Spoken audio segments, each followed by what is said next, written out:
This week you saw our buck Burke had some eye trouble. You can see there's some cloudiness to the eye, the eyelid's swollen. Is it weepy? Yeah, you can feel it's like crusty.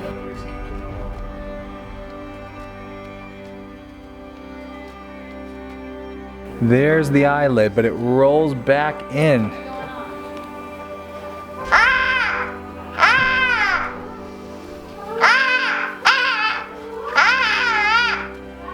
Does that mean he is destined to be dog food? Or is there hope for the poor little guy? Did we fix the problem, and what caused it in the first place? We're going to talk about that in today's episode of Ask Homesteady. So this is Ask Homesteady, the weekly show where we answer your questions that you've left here on our channel. If you want to get a question answered, all you have to do is put the hashtag Ask Homesteady in a question in one of this week's videos. The hashtag helps us find your question, and if we get enough of the same question, usually they wind up as being the question of the week. And because most of the videos this week talked about our little goat with the eye issues, that's what most of the questions were. So if you haven't seen those videos, go back and watch, start with the first one and just follow the story. We thought he had pink eye because his eye was cloudy and scratched. We started helping him with the pink eye. We realized it wasn't pink eye, it was a different problem. So you get to learn now what we learned all this week about entropion eyelids. And that's a good thing to remind everyone. We're learning as we go here on this homestead. We don't know everything. We've not experienced every problem. Although the way things are going this year, we're certainly making our way through a lot of them. This was a new problem to us. We've never seen an entropion eyelid. However, it is a somewhat common problem amongst sheep, goats, dogs, humans. Oh. Yeah, it's something that happens. Most common, it seems like, in sheep. Less common, but still present in goats. People with dogs, you'll have to tell me how common it is in dogs. I've never had one with the issue. It is treated differently with dogs than it is with lambs or goat kids. Just a disclaimer, now that we're talking about eyes, my eye is twitching a lot. Probably what we think, kind of like a hemifacial spasm I've got going on. Look that up. Speaking of eye problems? Yeah, so I'm consulting with a neurologist to figure out what's going on. But I'm not winking at everybody this entire time, even if it seems like I am. But it increases with mean YouTube comments, so keep it classy. Stress does exacerbate it. Yes. So the question for this week is brought to us by Fiona C. Hashtag Ask Homesteady. She wanted to know if entropion eyelids, or inverted eyelids, basically eyelids that grow or are flipped so that the hair, the eyelashes are scratching the cornea. She wanted to know if this is caused from genetics.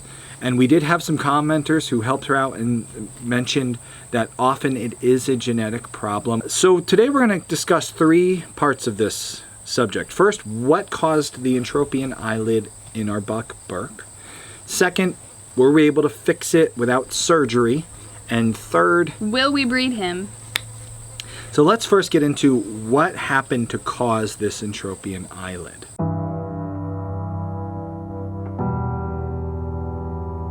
There are two causes for entropion eyelids.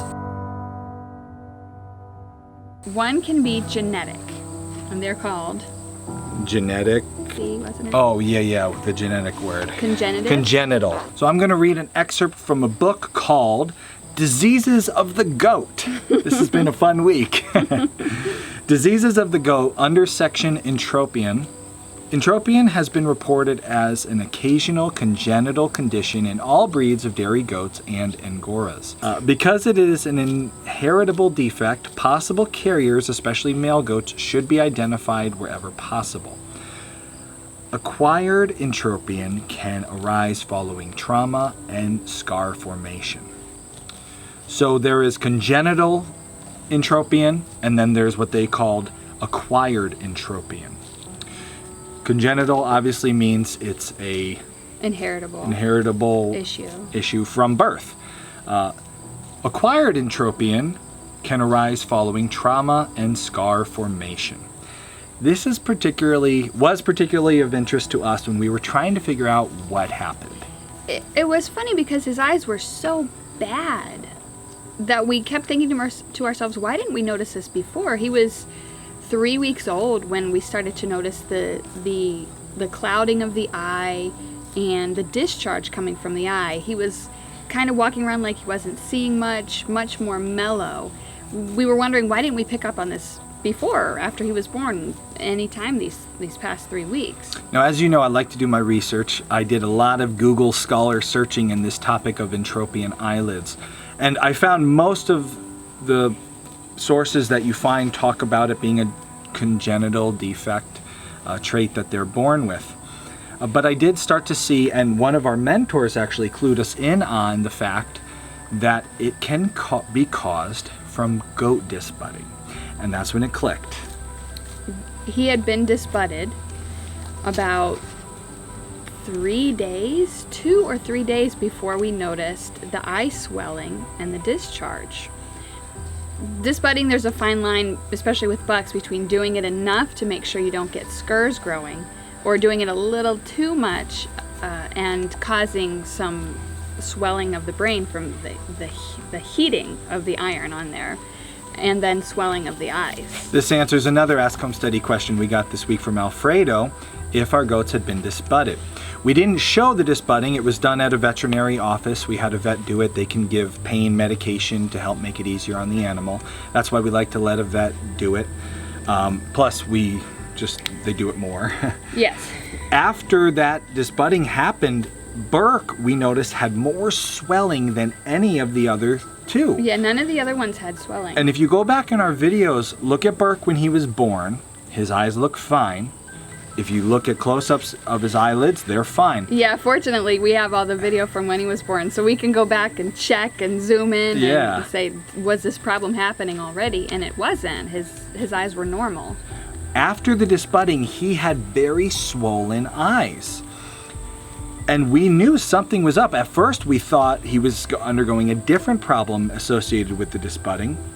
Now, if you wonder why we disbud our animals, that video talks all about it. This video is not about that decision and whether or not to disbud. A few days later, he started getting the eye problem. We thought it was associated with the damage from the disbudding. Maybe it caused pinkeye, which some people see. Right, because the disbudding would make sense because it's a stressful thing. Their immune system gets lowered. They can become susceptible to pinkeye. So that kind of all made sense. Then we learned about this. Acquired entropion can arise following trauma and scar formation. And that was something my aunt mentioned when we said, what do you do for pink eye? She said, make sure it's not an inverted eyelid, because that can cause the cloudiness and the discharge from the eyes too. And that will be something that going forward in the future we'll be careful to pay attention to after disbudding. Yeah, we'll be looking for this. Didn't happen to Ruby. Ruby's eyes are fine. Yeah, she's Ruby his and twin. Ruby and Bomber both are Bomber's totally fine, no problems there. But Burke had the entropion eyelid. Now, did we fix it? The video we showed a couple days ago, we gave a shot to his eyelids to fix that. Some people said, oh, that's just a Band-Aid. Oh, that's not going to help. You need surgery. Well, that video was shot 2 weeks ago. 2 weeks ago, yeah. Let's call Burkey down here. But at the top, it might have been, here, goaty, goats. Hey, goaty. What a bunch of nice goaties we have. As you can see, this is the eye that was fixed with the penicillin shot. It's a beautiful eyelid, looks perfect. Look for those hairs on the lower eyelid. That's how you know you have fixed the entropion eyelid. That one's great. That video was filmed probably about 2 weeks ago. So this has been fixed for about 2 weeks. I can put a note here if I'm wrong with my 2-week figure, but it was a long time ago. As you know, we film stuff, production takes a while and the videos come out later. So that eyelid's good. But you'll notice I'm just talking about the one eyelid. We did not fix the other eyelid with our penicillin shot. But you will notice that this side too is a beautiful looking eyelid. Looks great, like it's supposed to. You may notice a little, what would you call that, little scab? Scabs, yeah. A couple little scabs under his eye. So this side we also were able to fix without surgery ourselves on the homestead using a different method. The first side, penicillin shot Culled. The second side, it's not uncommon with a more advanced entropion eye, which for us, by the time we caught it, knew what we were dealing with, it had become more advanced. Sometimes the penicillin shot doesn't work. Sometimes you do have to elevate it, and that's why you want to watch for this early on, and in the future we will. So if you find you have an entropion eye that you're dealing with, and you have penicillin on hand, and you have needles, which you probably do if you have animals, give it a shot in fixing it with it, because as long as you have 2 people, you can hold the animal steady and you're not afraid to use the needle, like my wife. It worked on the one side, could have worked on the other if we jumped on it quicker. So what did we use to fix the other eye? We'll show you them now. My apologies, I accidentally deleted the footage. Yeah, we had the footage of us actually using these. One of the problems of producing videos a couple weeks ahead of schedule is sometimes your computer gets overloaded and you're trying to free up space, and I accidentally deleted the footage of us doing this. But you can see a lot of videos on YouTube, the ones we watched when we were learning how to do it, so I'll link to those below. These are Michel or wound clips. There's one place I found to order them online in this country, and that was Premier One. I saw some videos on YouTube of sheep people using these to fix eyelids. So I kept it in the back of my mind if that penicillin didn't work. Well, it didn't. I ordered these from Premier One. It comes with the applying tool and these little spiky metal clips.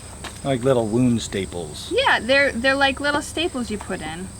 And what we did with him, because it was so bad, sometimes you can just put one right underneath the eye. You squeeze this, it pinches it shut. Those little needles on both ends kind of squeeze it together so that lower eyelid pops out. It didn't work with him underneath. With more severe cases, you can use 3 of these and apply them so they run vertically to the eye instead of horizontally. So Austin actually did this, and I'm bummed we lost the footage because it was Austin doing a vet thing. I actually did a vet thing. So 3 of these clips, 1, 2, 3. It pulled that eyelid down, popped it out. They stayed in for about a week.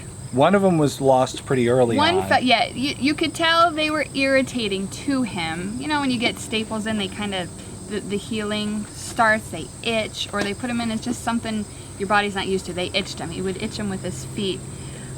But after we first put them in, they didn't seem to bother him at all. He paid them no mind. He was running around, eating. And they are made to come out on their own eventually. They're not, there's no attachment, it's just tension keeping them together that over time will loosen and they'll pop out. There's on the other end of the little tool. I'm gonna put him back. Okay. And then I would like to get a close-up of the tool and the clip. These are the clips. Come off like that. Got the little Looks good. pinchy thing. This side puts them on. Ooh, this was hard to figure out at first. I had to watch a few videos and then figure out how to use this tool. This side takes them out. This side, so what you think of as the handle, puts them on. Go ahead. Just like that. If you were to have to remove it, kind of slide that in. Go ahead. And that opens it up.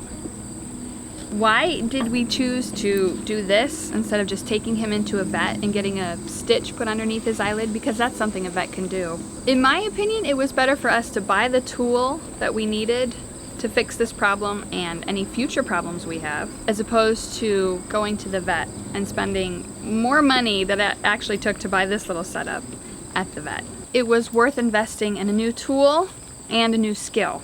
They also work, those clips also work as wound staples, so now we have multiple uses. He's doing great now. And we've learned some good skills. We have the tools now. If this ever happened again, we could catch it much quicker. The final question, as we talked about in last week's Ask Homesteady, we're not planning on keeping all the bucks here. Some people, after they saw this video, has said, okay, time to barbecue Burke, time to turn him into dog food. Poor Burke. He's bad genetics. Or another option with a buck is always weathering him. So yep. Castrating him and then using as a companion goat to another buck. Burke has some really good genetics. He's from some really good quality goat herds. He was a twin, so although he is smaller than Bomber, when goats have twins versus one single animal, the one single kid is always going to be bigger. Burke's size is, he's a normal sized twin buck. There's nothing wrong with his size. So right now we have not written him off of the possible future genetics in our herd. We're still going to be observing, we're still going to be learning, and we'll make these decisions going forward. There is the possibility if we decide not to breed him, we could weather him. If we see him breeding and there's more and more of these kids with entropion, that's a discussion then that we'll have in the future. Which leads to the final question, is if you have entropion, if you believe you have a congenital entropion eyelid issue in your herd, do you choose to breed them? You will find if you're dealing with congenital entropion eyelids, there are a few books out there that do suggest those animals be culled. Ultimately, if you're dealing with your own homestead herd, you can decide what you prefer with your genetics and what you want to deal with. Everyone wants something different in their herd, so someone's going for high milk production, somebody a little lower. Someone wants hand milking teats, someone wants shorter teats for to milk by machine. We're really happy with the girls so far. We're happy with their genetics. We're going to continue to breed them until we see some issues that pop up that we really can't deal with or we don't want to be passing on. Because his entropion was caused by trauma, his twin sister didn't have it. We're not too worried about that yet. It's a very easy fix, genetically speaking. If you have a doe that gives low milk, there's no simple fix to a doe giving a low amount of milk. If you have bad feet, that's passed on genetically. There's not much you can fix about bad feet. It's constant maintenance. The entropion was a simple fix. Now, if we had a very large herd and we felt it was congenital and we thought, oh man, we're gonna have 50 kids this year and we're gonna be stapling 50 kids' eyes, you know, that might make us choose something different if we thought in fact it was a congenital defect. Right. If we're seeing a buck who's passing this on to 5, 6, 10 kids in the herd, right now 1 out of 3 doesn't make me think. 1 out of 3 after a disbudding. After disbudding, yeah, it doesn't make me think. I'm not convinced it's congenital for us yet. Yeah, but time will tell, and we may decide in the future. Yeah, it's weather time. Another comment we had from this video is that the kids were loud in the barn. It was upsetting Burke. He was pretty loud all on his own. I don't think he heard what the kids were doing at all. Our children. And because we have 5 children, you will hear them in our videos. They stay close with us so we can keep an eye on them. Yeah. Yep, so they will do what you want in your, as always with Ask Homesteady, this is why we do the things on our homestead the way we're doing them. You can do whatever you want on your homestead. We're not telling you what to do. Just sharing some of the things that we've learned through this entropion journey this week, and hopefully in the future, if you come upon this problem, this will be a little bit helpful for you trying to figure out what to do on your homestead. So if you like that we do these videos, that we take the time to answer your questions every week here on this homestead, you can help support the channel without spending a penny extra when you're going to shop on Amazon for your strange wound clips. They won't be there. They're not on Amazon. But before you go to Amazon, type in amsteady.com. That will forward you to Amazon. We earn a small commission. It doesn't cost you a penny extra. We thank you so much for your support.